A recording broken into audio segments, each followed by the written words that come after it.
Greetings from the learning halls of Strixhaven, where that ink on the floor is definitely supposed to be there.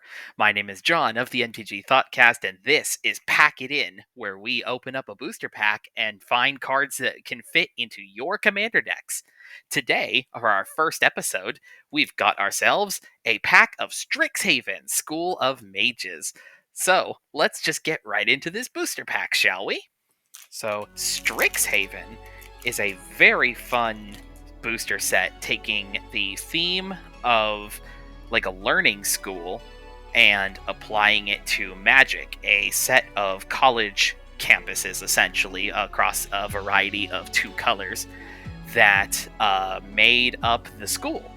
And the themes around each of the two color pairs was like definitely something different from, like, say, a Ravnica pack. And the setting is very cool. The themes across all the colors was very like play all the spells and things like that, but a lot of the creatures in here are really neat as well. Biomathematician is our first card. 1 green and a blue for a 2/2. When it enters the battlefield, create a 0/0 green and blue fractal creature token. Put a +1/+1 counter on each fractal you control. Fractals was the creature token support for the Quandrix. Yes. Each campus had basically its own like token mascot for this set, and fractals, the sort of math shapes, was the big ones for the Quandrix. So that card's kind of neat. Moldering Karok, 2 black and a green for a 3/3 for zombie crocodile with trample and lifelink. Campus Guide, 2 mana for a 2/1 golem. When it enters the battlefield, you may search your library for a basic land card, reveal it, shuffle, and put that card on top. I mean, land fixing is okay. It's not an incredible pull, but these kind of things for limited especially, they help definitely fix your mana. Reckless Amplimancer? Yeah, there we go. 1 and a green for a 2/2 that for 4 and a green doubles its power and toughness until end of turn. So that's kind of cool, The Quandrix, again, were all about increasing the size of themselves, plus the tokens that they would create as well. They were all about math. So far we're looking at a very Quandrixy pack so far, which I'm sure will make certain users on our Discord channel very happy. Mage Hunter's Onslaught, 2 and double black for a sorcery. Destroy target creature or planeswalker, and whenever a creature blocks this turn, its controller loses 1 life. Yeah, just clean removal. It's not an incredible rate, but being able to hit planeswalkers and then ensuring that if you swing in wide with a bunch of tokens, that's cool stuff. Star Pupil, a white mana for a 0/0, enters with a +1/+1 counter on it, and when it dies, put its counters on target creature you control. This was a very interesting one because if I'm remembering correctly, I don't think Ikoria was out quite yet, and so this card, referring to the fact that it could move its counters. Like, ability counters I don't believe were a thing quite yet, so this was like, oh, what kind of other counters could you move with it? Charge counters, lore counters, aha! Lifelink stuff, and trample, and menace. It's very cool. I'm very much a fan of the ability counters that have now pretty much become a part of the game. They're very interesting and unique ways to grant keyword abilities into colors and to creatures that can't normally get those kinds of effects. It's really cool. Serpentine Curve. Again, probably this is another math joke. I can see that for certain. Creates a 0/0 green and blue fractal creature token, and you put X/1/1 counters on it, where X is 1 plus the total number of instants and sorcery cards you own in exile and in your graveyard. Very cool that this checks for exile as well, so if you've been doing any kind of flashbacky shenanigans, you're not just immediately out on value. Granted, all this does is just makes you a fractal, but as we're seeing with new cards that care about this kind of thing, like Slime Against Humanity from Murders at Karlov Manor, sometimes just being able to make a big guy out of nowhere can definitely help. Illustrious Historian. 1 and a red for a 2/1, that for 5 mana, and exile it from your graveyard. Create a tapped 3/2 red and white spirit creature token. That's kind of expensive for just a token that also comes in tapped as well. Cool, you can do it at instant speed, but it's fine. Leyline Invocation. 5 and a green for a sorcery. Create a 0/0 green and blue fractal. I'm noticing a theme. We've been getting a lot of the fractal cards this pack. Put X1 counters on it, where X is the number of lands you control. So, similar to that other one that created the fractal and then put counters on it equal to your instants and sorceries, this one also has a pretty relevant check on it as well. This one is just for the number of lands you control. You know, this is comparable on stuff like Beanstalk Giant as well, that like you just make a guy equal to your lands that you have as well. So without any ramp, like artifact ramp, I should say, land ramping, you're getting this out. You probably have the 6 lands you need to cast this, so 6 mana for a 6/6? That's kind of cool. Cares that a 6/6 that if you're playing any kind of like token strategy or 1/1 counters, yeah, gets boosted by that. Super cool. Fractal Summoning. X, and then 2 hybrids in green-blue for a sorcery lesson. This was one of the other main mechanics of the main set itself. Lessons were very cool. They were fetchable out of things like your sideboard using cards that said you can learn. So it kind of got dubbed sort of like a learn board when you were doing either limited or when this set was available in standard. You would construct this. I think only a few of them got put into the sideboard, some of the colorless ones. But it was kind of cool that you could include cards in your main deck that then allowed you to go get stuff out of your sideboard. Very neat. This one in particular, though, again, back to the fractals, makes a 0/0 green and blue fractal creature token, put X/1/1 counters on it. Yep, that's a Hydra. Just green or blue and X, make an XX. Ooh, now here's a very interesting lady, Dina Soul Steeper. Black-green for a 1/3 legendary Dryad Druid. Whenever you gain life, each opponent loses 1 life. And then a mana to sacrifice another creature.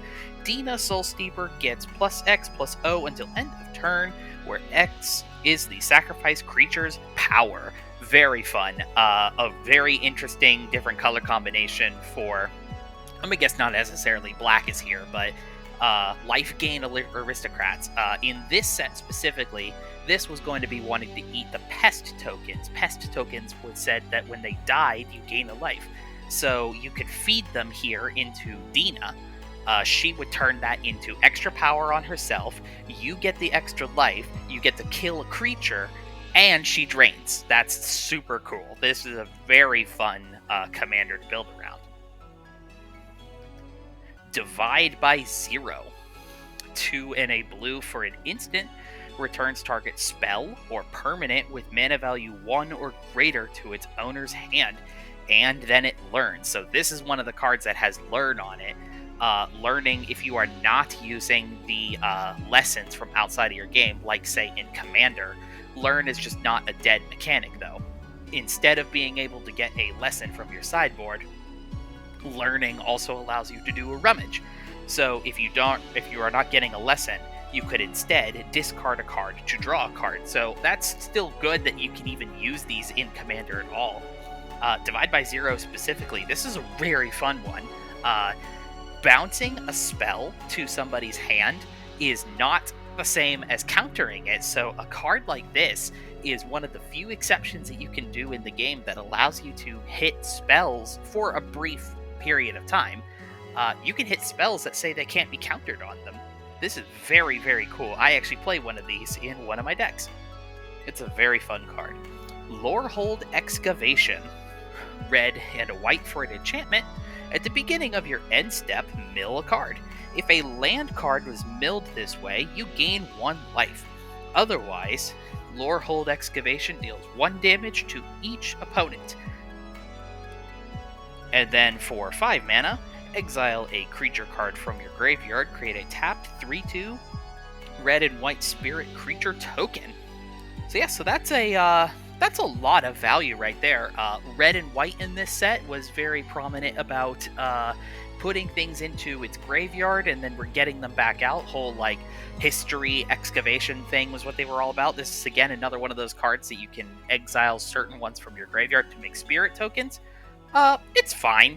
I mean, if you're looking to in these colors get things like say artifacts or something into your graveyard, it's a pretty interesting one to try out, I suppose. We've hit our rare Dream Strix.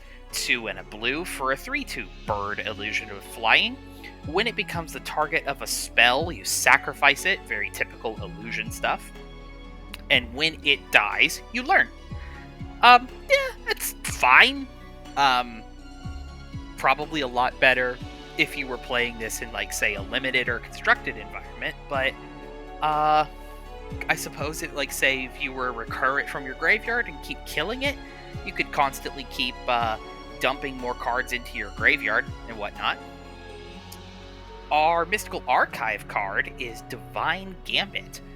White for a sorcery, exile target artifact, creature, or enchantment an opponent controls. That player may put a permanent card from their hand onto the battlefield. Boo. No, I mean, you could very, very rarely maybe catch somebody off guard with this, right? Like, maybe in a late game of Commander, if their hand is completely empty, this can just be white, exile, the most prominent thing on the board, and maybe they get a land out of it. That's, like, not really much worse than Path to Exile, but firstly, needing a double white to do this. Second, it's a sorcery speed. This card is not very good, but I suppose if you were really struggling in white for removal, there could be worse options to play. And then we have a treasure token. Anything on the back of this? Nope. Secret layer! Strixhaven pack. I would say, if we were going to need to pack it in, firstly, absolutely we would be building Dina Soulsteeper. Dina Soulsteeper can be a very fun commander to build around. Aristocracy, life gain, life loss, build it in with tokens and other effects like Blood Artist and sacrifice triggers and things that are killing your opponent's creatures all the time. That's very, very cool. Divide by Zero is also a very good card. Like I said, being able to hit, firstly, permanents in play, right? The only thing this really can't hit is tokens, but like, you need a one-shot effect that bounces a thing off the table and allows you to rummage as well. That's super cool. But then the fact that this can also hit spells on the stack as well. Somebody goes all mana into something like, say, Genesis Wave or Hydroid Krasis, you bunk this at them, you've wasted their entire turn casting into that spell that then gets bounced right back to their hand. That is a very powerful line of play. Apart from that, let's see here. I mean, Campus Guide gets lands, but that's really bad. Fractal Summoning can make you an XX token. Like I said, we got a lot of the fractal cards in here, so if you were trying to do like the token +1/+1 counters thing of like fractals specifically, if you got like the pre-constructed deck from this time period as well, that had a sort of like +1/+1 counters and tokens theme to it as well, those are great includes in here. I like those a lot. So this was a very cool pack. They're very good stuff. I like that it was a lot. Thank you very much for watching this episode of Pack It In. I hope you've enjoyed it. Stay tuned for more of these in the future, as I really am like excited to get started on this new experience for our channel. And if you have any feedback and suggestions, please let me know in the comments down below. I'll be sure to read every single one of them. And I'm also open to pack suggestions as well. I've got my own particular lineup I'd like to do, but if anybody has any great suggestions of stuff that I can go out of my way to get, please let me know down below. So thank you very much for watching. We'll catch you all again next time for Pack It In.